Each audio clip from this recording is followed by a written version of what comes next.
The chamber of the Galactic Council was larger than most cities. It floated in open space, held together by ancient technology and pure energy fields. Thousands of seats formed wide circles around a glowing center platform. From this place, decisions were made that shaped the fate of entire star systems. Wars were started here. Civilizations were erased here. And today, a small blue planet called Earth was being discussed. The members of the council arrived one by one.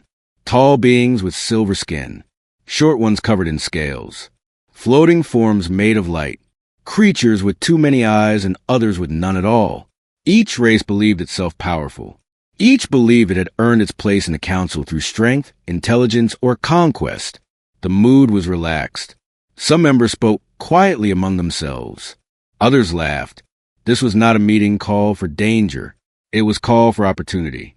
At the center platform, the high speaker activated the holographic star map. Thousands of stars appeared, glowing softly. Planets blinked into view as the map zoomed closer. Finally, one system was highlighted. A yellow star. Several planets. One blue. Next on expansion list. The high speaker said calmly, his voice echoing to the chamber. Sol system. Planet designation, Earth. A few council members leaned forward. Others waved hands or tentacles in boredom. Primitive, one of them said, still divided into nations. Another laughed. They fight each other more than they fight nature. A third added, no unified planetary defense. Limited space travel. Barely left their own moon. The council's confidence was clear. Earth was not new to them. It had been observed for a long time. Humans have been watched quietly for centuries. Their wars, their inventions, their mistakes, and their small victories were all recorded.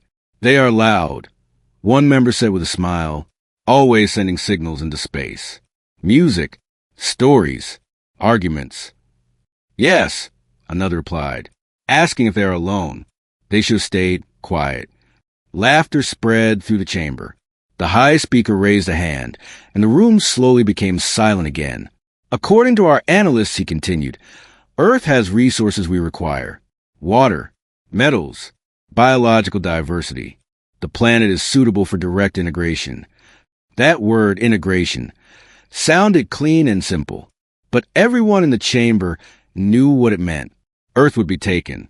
Its governments would fall. Its people would be controlled, relocated, or removed if necessary. It had happened to many worlds before. Resistance? A council member asked. The high speaker glanced at a floating data panel. Minimal. Humans possess nuclear weapons, but they are crude. Their space weapons are almost non-existent. Their fleets are small and slow. So, another member said, stretching comfortably. How long? The high speaker paused, then answered with confidence. One planetary rotation. Perhaps less. More laughter followed. Send the standard warning. Someone suggested, give them a chance to surrender. Yes, another replied mockingly. Let them feel important. The high speaker nodded. Prepare the message. As the council watched, a signal was sent across space. It traveled faster than light, cutting through the darkness between stars. It was translated automatically into every known human language. The message was simple. Earth was now under the attention of the Galactic Council. Surrender authority. Disable weapons. Prepare for integration. Resistance would be pointless. Back on Earth, the message arrived everywhere at once. Screens flickered. Phones vibrated. Radios crackled. Satellites redirected signals without warning. In cities, villages, deserts, and oceans, humans stopped and stared. At first, many thought it was a prank, a hack, a movie promotion. But then governments confirmed it. Scientists confirmed it. Observatories confirmed unknown objects moving at the edge of the solar system. Panic tried to rise. But something unexpected happened. Instead of chaos, there was silence. News channels stopped broadcasting their usual noise. Politicians stopped shouting at each other. Social media slowed, then froze. Flights were grounded. Stock markets paused. Military bases locked down, not in fear, but in focus. In underground rooms and secure locations, human leaders gathered. Not just politicians, but scientists, engineers, strategists, historians. People who understood not just war, but survival. No speeches were made. No dramatic promises. Only quiet agreement. Humanity had faced extinction before. Ice ages, plagues, world wars. They had learned a hard lesson over thousands of years. Noise wasted time. Preparation saved lives. Back in the Galactic Council chamber, the mood remained light. They will argue, one member said. They always do. They will beg, another replied, or threaten each other. They might even fire their weapons at empty space, someone joked. The high speaker watched the star map calmly. We will wait for their response. 6 of their hours should be enough. Time passed. 6 hours. No response. 12 hours. Still nothing. A few council members frowned. Perhaps they did not receive the message? One asked.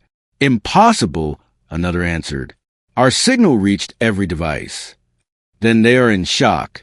Someone said, fear can cause paralysis.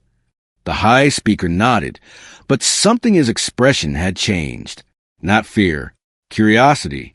Launch observation probes. He ordered. I want live data. Several small craft detached from the Council's fleet and moved toward Earth at high speed. They were unmanned, silent, and invisible to most sensors. As the probes approached the planet, they began transmitting data back. Atmosphere, stable. Cities, active. Power grids, normal. No mass evacuations, an analyst reported. No missile launches. See, a council member said. They do nothing. Then another voice spoke, slower this time. Human satellites are changing position. The chamber quieted. Clarify, the high speaker said. They are not fleeing orbit, the analyst continued. They are aligning.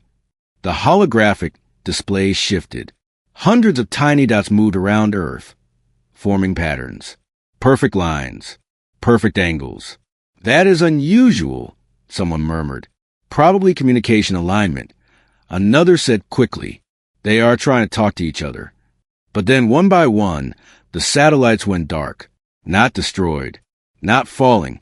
Just silent. All at once. Every human satellite stopped transmitting. The chamber erupted in noise. Did we do that? No. Our systems did not engage. Is it malfunction? The high speaker stood. Silence. The room obeyed. What we see, he said slowly, is intentional. The probes continued their approach, now closer to Earth. They scanned deeper, into oceans, into mountains, into old military sites long thought abandoned. And then they found them, structures hidden deep underground. Old but upgraded, simple in design but powerful in function. Energy readings unlike anything the Council databases recognized. These are not new, an analyst said quietly. Some of these installations are centuries old. Why would a primitive world build such things? A council member asked. No one answered. The probes detected something else.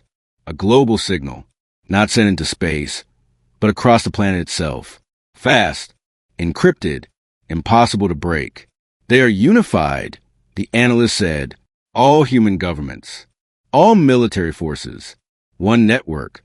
The council had seen unity before, usually after defeat, rarely before battle. The high speaker looked at Earth's glowing image. The small blue planet no longer seemed insignificant. Prepare the fleet, he said. A council member laughed nervously. Surely that is unnecessary. They have done nothing. Yes, the high speaker replied. And that is what concerns me. Far below on Earth, humans waited. No speeches, no celebrations, no fear-filled prayers broadcast as stars. Only quiet readiness. Deep in space, the council's confidence began to crack, just slightly, like glass under pressure. And Earth still did not reply. The silence from Earth did not end. It grew heavier. Inside the Galactic Council chamber, the soft glow of stars no longer felt calm. Screens floated in the air, filled with data streams that should have been boring. Instead, they showed something the Council did not like to see. Nothing. No reply. No distress signals. No surrender codes. One analyst said, adjusting his console. Earth remains quiet. Several council members shifted in their seats. Silence was normal for advanced predators before an attack. It was not normal for a so-called primitive world. They are afraid, one council member said, forcing confidence into his voice. Fear can make species freeze. Yes, another agreed quickly. They do not even know how to respond. But the high speaker did not smile this time. He watched the data carefully. Silence could mean fear, or it could mean control. Send another probe wave, he ordered. Closer, lower orbit. The probes accelerated toward Earth, slipping past the edge of the solar system like ghosts. They expected chaos below. Riots, emergency launches, panic communications. They found none of that. Cities were still lit. Traffic moved normally. People walked the streets. Children went to school. Factories worked. Power plants ran at full stability. Earth looked calm. That makes no sense, one council member muttered. They know we are coming. Yes, the analyst replied slowly. They know. The probes adjusted their sensors, scanning deeper. Military bases appeared on the displays. Most were quiet. No aircraft rushing to the skies. No missiles leaving silos. But then the probes detected movement, not above ground. Below, deep underground facilities began to wake up. Massive doors open under mountains. Old bunkers, once thought abandoned even by human standards, came alive. Power readings surged, not violently, but smoothly, like systems that have been waiting a very long time. These facilities are old, the analyst said. Very old, but they were never shut down, only sleeping. The council chamber filled with uneasy murmurs. Why would they hide this? One member asked. Why not show strength earlier? The high speaker answered calmly. Because showing strength invites attack. The probes detected another change. Human satellites, which had gone silent earlier, began to move again, but they did not transmit. They repositioned with perfect precision, forming a layered shell around the planet. Not a shield, a net. They are locking their planet, the analyst said. Nothing in, nothing out. Trapping themselves? Someone scoffed. That is foolish. The high speaker's eyes narrowed. No, they are trapping us out. In the council chamber, confidence began to fade. This was not how weak worlds behaved. Weak worlds begged. Weak worlds screamed into space. Weak worlds fired blindly. Earth did none of that. On the planet below, humanity moved with quiet purpose. There were no dramatic announcements. No global leader appeared on screens to promise victory. Instead, orders flowed silently through encrypted channels. Old rival nations worked together, without argument. Borders stopped matching. Flags disappeared from command rooms. This was not politics. This was survival. Scientists monitored energy grids that the public did not know existed. Engineers adjusted systems designed decades ago, updated slowly over time, hidden inside civilian projects and research programs. Military commanders listened more than they spoke. Human history had taught them one truth. The most dangerous enemy was the one who underestimated you. Back in space, the probes detected a sudden energy spike near Earth's moon. A weapon? A council member asked sharply. The analyst shook his head. No. A test. A calibration. A pulse of energy rippled across space, invisible to human eyes, but clear to alien sensors.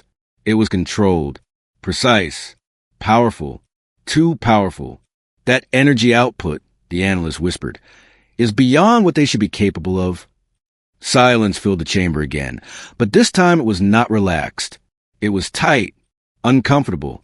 Perhaps, one council member said carefully, we misjudged their development path. No, another snapped. Impossible. Our models are perfect. The high speaker raised a hand. Models are based on patterns. Humans do not follow patterns. The probes moved closer, dipping into low orbit. They scanned oceans next.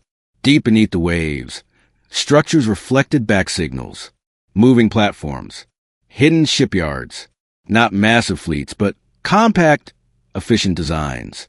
They are not building large ships. the analyst reported. They are building fast ones. And small, the high speaker added. Hard to track. Hard to stop. Suddenly, one probe vanished. No explosion. No debris. It was simply gone. Probe signal lost. The analyst said, his voice tense. No cause detected. Then a second probe disappeared. Then a third. Recall the rest, someone shouted. Too late. Every remaining probe went dark within seconds. The chamber erupted. They are attacking us. No weapons detected. How can they destroy probes without firing? The high speaker stood slowly. They are not destroying them. The room fell silent. They are taking them, he continued. Studying them. Learning. Fear spread to the council for the first time. Earth finally sent a signal. It was not a surrender.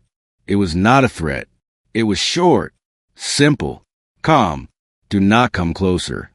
The message echoed through the chamber. No emotion, no explanation, just a boundary. Several council members laughed nervously. That is all? They think words will stop us. But the high speaker did not laugh. They waited, he said quietly, until they knew enough. The star map zoomed out. Human signals spread across nearby space, not aggressive, but aware, watching, measuring. Earth was no longer silent. It was listening, and the Galactic Council realized, too late, that silence had never meant weakness. It had meant patience. The first strike was supposed to be simple. In the records of the Galactic Council, thousands of worlds had fallen the same way. A show of force, a short attack, a quick surrender. Earth was marked to follow the same path. The fleet commanders were confident, too confident. From the dark edge of the solar system, the Council's battle group moved forward. Long ships shaped like blades and spires glided through space. Their hulls shimmered with energy. Their weapons were charged and ready. This fleet had crushed planets stronger than Earth. At least, that was what they believed. Begin operation, the fleet commander ordered. The ships spread out, forming a wide arc around Earth. Targeting systems locked onto the planet's surface. Military bases, power centers, communication hubs. Everything the Council believed mattered. Energy cannons warmed up. Fire a limited strike, the commander said calmly. Just enough to show them resistance is useless. The weapons fired. Bright streams of energy raced toward Earth at impossible speed. In the council chamber, members leaned forward, watching the live feed. Some smiled. Others looked bored. This part never changed. The beams reached Earth's orbit. And then they stopped. Not exploded. Not reflected. Stopped. An invisible barrier shimmered for less than a second, like heat in the air. The energy vanished, absorbed without sound or light. What was that? Someone asked. Shield activation? Another said, confused. But no planetary shield was detected. Fire again, the fleet commander snapped. Increase output. The weapons fired a second time, stronger than before, enough to crack a continent. The result was the same. Nothing. No damage. No reaction. Earth remained calm and blue, clouds drifting peacefully across its surface. That is not possible. An analyst said back in the council chamber. Their technology level is wrong. The high speaker finished quietly. The fleet commander felt irritation rise. Launch fighters. Test the barrier directly. Small attack craft raced forward, fast and aggressive. They crossed into low orbit without resistance. No alarms. No missiles. No human ships. This is too easy. One pilot said over the channel. I see no defenses. Then his signal cut off. No explosion. No warning. Just silence. Another fighter vanished. Then another. The remaining pilots pulled back in panic. They are disappearing, the commander said. I see no weapon fire. The sensors struggled to explain it. Space around the fighters bent slightly, like water disturbed by an unseen hand. Something was there, but it could not be seen. Then Earth responded, not with weapons, with movement. The clouds above the planet shifted unnaturally. Oceans rippled in perfect circles. Across the surface, small points of light appeared. Not cities, not explosions. Launch points. From hidden locations across the planet, objects rose silently into the sky. No flames, no noise.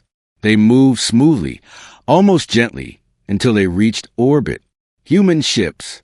They were not large. They were not impressive to look at. Dark, simple shapes. No glowing weapons. No threatening designs. But they moved wrong. Too fast. Too controlled. Track them, the fleet commander ordered. The targeting systems struggled. The ships changed direction without slowing down. They ignored known physics. They were not breaking the rules. They were using different ones. One human ship drifted closer to the alien fleet. It did not fire. It did not raise shields. It simply stopped, floating in space. A moment passed. Then one of the Council's warships went dark. Every system shut down at once. Engines, weapons, life support. The ship drifted helplessly, intact but dead. What did they do? Someone shouted. Another warship followed. Then another. No explosions. No damage. Just silence. The fleet commander's confidence shattered. Retreat. Pull back now. The remaining ships turned to flee. They did not get far. Space itself seemed to resist them. Navigation systems failed. Jump drives refused to activate. The human ships did not chase. They did not need to. Earth spoke again. One message, broadcast on all channels. We warned you. The tone was calm. Not angry. Not proud. Disappointed. The council chamber was silent. No one laughed now. No one spoke. The high speaker stared at the image of Earth, no longer small, no longer weak. They did not stop us to show power, he said slowly. They stopped us to set a rule. Around Earth, the human ships returned to their positions, forming a quiet ring. The disabled alien vessels drifted harmlessly, untouched. The message ended. Earth did not pursue. It did not threaten. It simply waited. And for the first time in the history of the Galactic Council, the first strike had failed completely, not because humans were stronger, but because they had been ready long before the Council ever noticed them. They finally understood something was wrong. Inside the Galactic Council chamber, no one spoke for a long time. The great hall that once echoed with laughter now felt small and tight. Screens still showed Earth, calm and untouched, floating quietly in space. Around it drifted disabled Council warships, silent and powerless. Earth had not chased them. Earth had not celebrated. That scared them more than any weapon. They could have destroyed our fleet, one council member said slowly. Why didn't they? The question hung in the air. Because destruction was never their goal, the high speaker replied. His voice was steady, but his eyes showed concern. Control was. The council did not like that word when it was used against them. Analysts rushed to recheck old data. Centuries of observation records were pulled up. Human history replayed across the screens. Wars. Empires rising and falling. Cities burning. Nations collapsing and rebuilding again and again. They fight each other constantly. One analyst said, "How did a species like this become so coordinated?" Another analyst answered quietly, "Because they learned the cost of division." The screens changed. Images of human wars faded into images of recovery. Cities rebuilt. Technology advancing not in smooth lines, but in sudden jumps after disasters. They evolve under pressure. The analyst continued. Conflict does not slow them. It sharpens them. The council began to see the pattern they had missed. Humans did not grow peacefully. They grew by surviving. While the council had expanded through conquest, humans had expanded through endurance. Every threat had forced them to adapt. Every near extinction had taught them restraint, planning, and patience. They hid their strength, a council member said bitterly. No, the high speaker corrected. They refined it. Earth sent another message. It was not broadcast loudly. It did not interrupt systems. It appeared quietly on council screens, translated perfectly. We do not seek war, but we will finish one. No threat, no demand, just a statement. The chamber erupted into argument. We must respond with force. We cannot. Our weapons failed. This is deception. A bluff. The high speaker raised his voice for the first time. Enough. Silence returned. We underestimated them, he said, and now we must decide how to survive that mistake. Some council members demanded immediate retreat. Others argued that showing weakness would collapse the council's authority across the galaxy. But authority meant nothing if they were destroyed. Meanwhile, far from the council chamber, Earth was doing something unexpected. Humans were not celebrating. There were no victory parades. No speeches claiming dominance. Most people did not even know how close they had come to annihilation. Life continued. Trains ran. Schools opened. Hospitals worked. But behind the surface, humanity was changing. Defensive systems were adjusted. Old protocols were rewritten. Plans that had existed only as theory were now active. Humans were not preparing to attack the galaxy. They were preparing to make sure no one ever forced them to. Back in space, alien scouts watched Earth carefully. They saw no massive fleet construction, no aggressive expansion, no revenge strikes. Instead, they saw something far more dangerous. Stability. Earth was calm after victory. That meant confidence. A new report arrived in the council chamber. Human technology is spreading, an analyst said. Not outward, inward. They are strengthening their planet, not their borders. Why does that matter? Someone asked. The high speaker answered, because it means they expect others to come. The council finally realized the truth. Humans had never believed the council would stop after one warning. They had planned for escalation from the beginning. Every move Earth made was defensive, controlled, and calculated. Not emotional, not reactive, intentional. They studied us, a council member whispered. Yes, the high speaker said, and they learned faster than we did. Another message arrived from Earth. This one was longer. We were observed for centuries. You saw our wars, but not our lessons. You saw our noise, but not our silence. We learned to survive alone.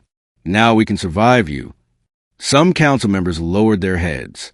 Others stared at the floor in disbelief. The weakest planet on their list had just rewritten the rules.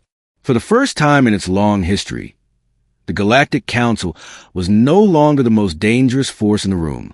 Earth had not conquered anyone. Earth had not demanded power.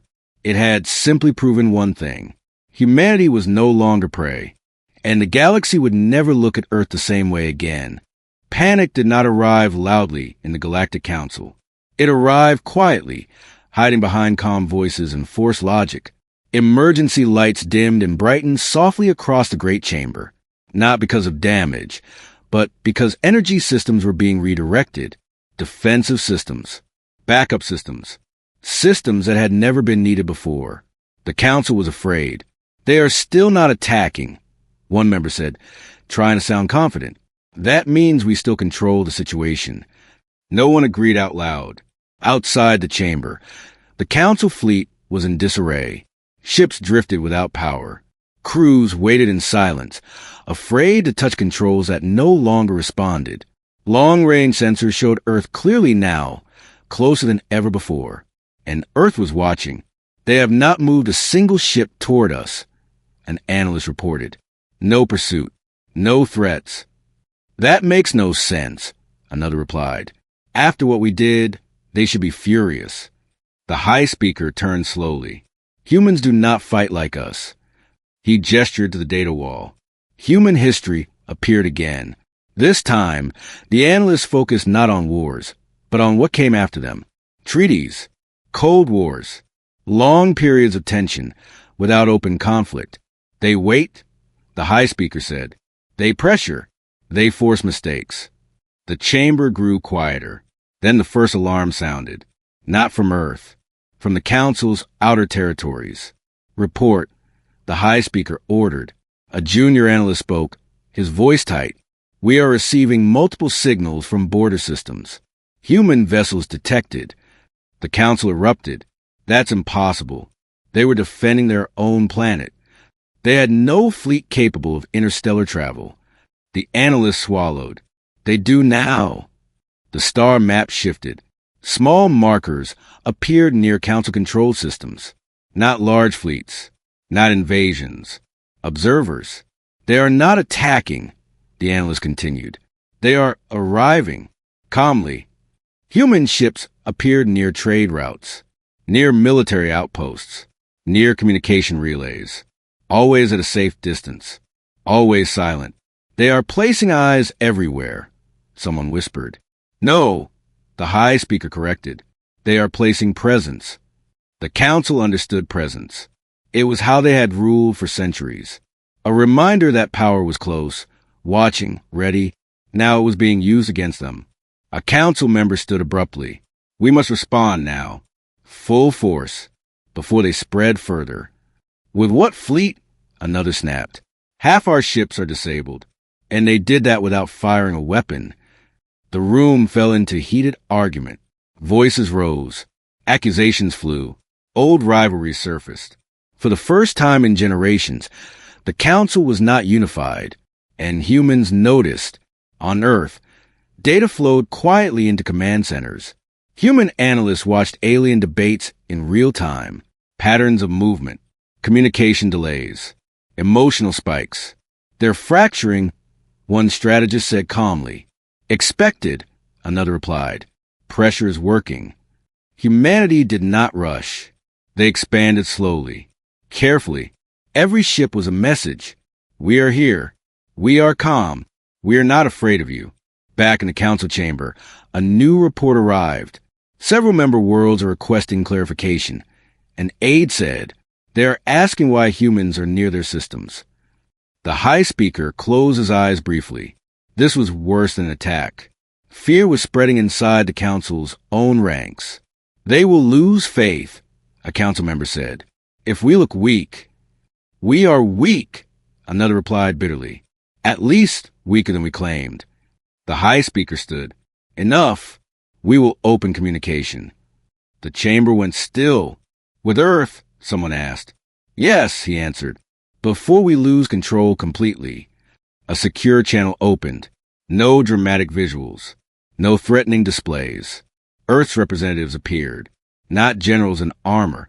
Not leaders shouting orders. Just humans. Calm. Focused. Tired.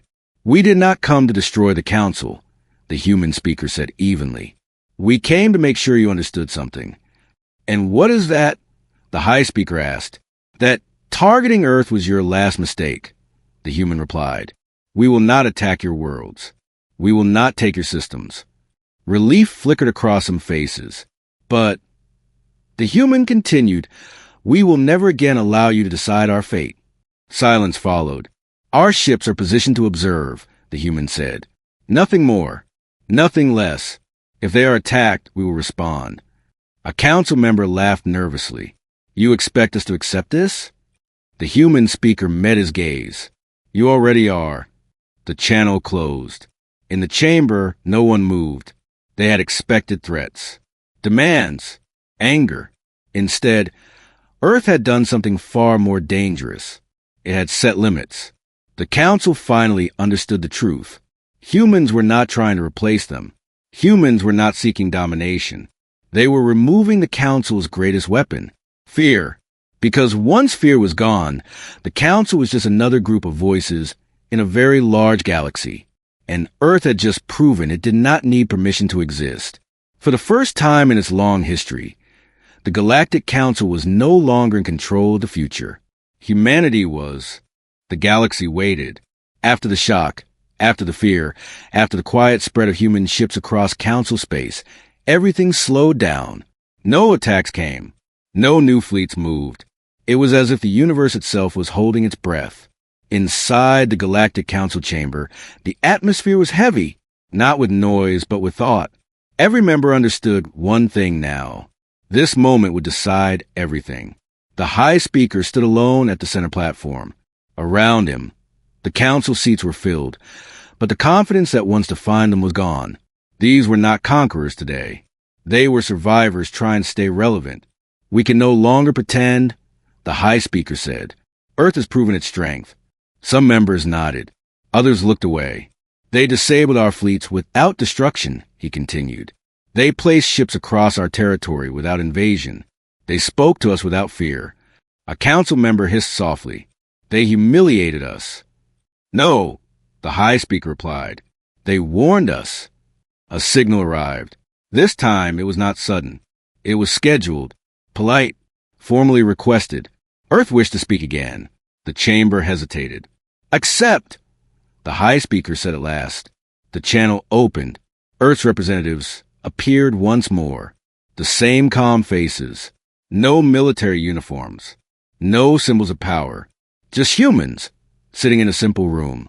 We will be clear, the human speaker began, because confusion leads to war. The council listened. You targeted Earth, the human said. You believe we were weak. You were wrong, but we do not seek revenge. A few council members shifted, uncomfortable. We learned something important from our own history. The human continued. When power rules without limits, everyone suffers, including the powerful. The high speaker leaned forward. Then why are your ships in our space? To ensure you hear us, the human replied. Not to threaten you. A pause. Earth's final warning is not about weapons, the human said. It is about choice. The room grew silent. You may continue as you were, the human explained. Targeting worlds, deciding fates, expanding through fear. Some council members straightened, hopeful. But the human added calmly, Earth will respond every time our species, or any world under our protection, is threatened. That hope vanished. We are not claiming the galaxy, the human said. We are setting a boundary. The council understood boundaries. They had ignored them for centuries. You expect us to accept your conditions, one council member said sharply. No, the human replied. We expect you to consider the cost of ignoring them. Silence followed. The human speaker leaned slightly forward. We are very good at long wars, he said quietly, and we do not need to win quickly. That was the most frightening statement of all. The channel closed. No threats. No countdown. No demand for surrender. Just time. Inside the council chamber, arguments exploded. Some demanded immediate retaliation. Others begged for compromise. Smaller member worlds fear being caught in the middle. The high speaker raised his voice. Enough. He looked around the chamber. For the first time, he said, we face a species that does not want our seat. That stunned them. They do not want to rule, he continued. They want safety, and they are willing to wait forever to protect it. Slowly, painfully, the truth settled in. Earth had not forced obedience. Earth had offered a mirror. The council saw itself clearly now, not as guardians, not as leaders, but as predators who had finally met something that could stare back without fear. One by one, council members began to understand. If they attacked, they might lose everything. If they waited, they might survive. The decision was not heroic. It was practical. And so, quietly, without ceremony, the Galactic Council began to change. Fleet orders were canceled. Expansion plans were frozen. Target lists were erased. Not because Earth demanded it, but because Earth made the cost of ignoring it too high. Far away, on a small blue planet, humans continued their lives. Most never knew a final warning had been given. They did not need to know, because humanity